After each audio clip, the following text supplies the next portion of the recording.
Hello everyone, আসসালামু আলাইকুম। Welcome back to my channel. তো আজকে আবারও চলে এসেছি আপনাদের মাঝে ইলিশ মাছের নতুন একটি ভিন্ন রেসিপি নিয়ে।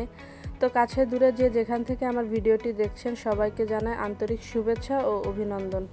আর আমার ভিডিওটির কোনো অংশ যদি আপনার কাছে ভালো লেগে থাকে তো অবশ্যই চ্যানেলটি সাবস্ক্রাইব করবেন এবং ভিডিওটি একটি লাইক দিয়ে পাশে থাকবেন।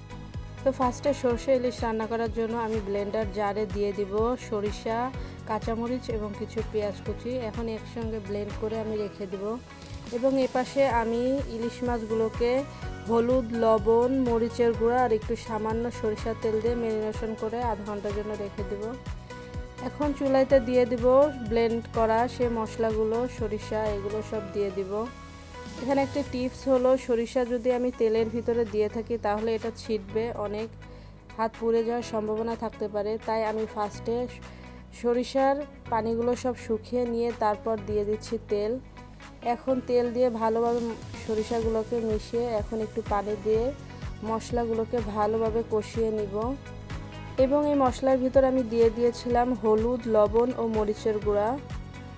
এখন সব কিছু একসঙ্গে একটু পানি দিয়ে ভালোভাবে কষিয়ে নিয়ে ঝোলের জন্য দিয়ে দিব কিছুটা গরম পানি এবং পানিটি যখন আমার বলক হয়ে আসবে তখন আমি আগে থেকে ম্যারিনেশন করা ইলিশ মাছগুলোকে আমি এক এক করে দিয়ে দিচ্ছি।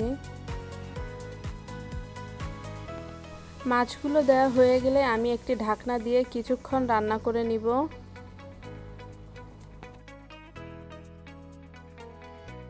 এবং রান্না হয়ে আসার আগ মুহূর্তে আমি দিয়ে দেব দুটো কাঁচামরিচ, এতে সুন্দর একটি ফ্লেভার অ্যাড হবে। দেখুন আমার রান্নাটি কমপ্লিট হয়ে গেছে। এখন আমি একটি বাটিতে সার্ভ করে নিব। আমার রেসিপিটি কতটা লোভনীয় হয়েছে আপনারাও চাইলে বাসায় ট্রাই করতে পারেন।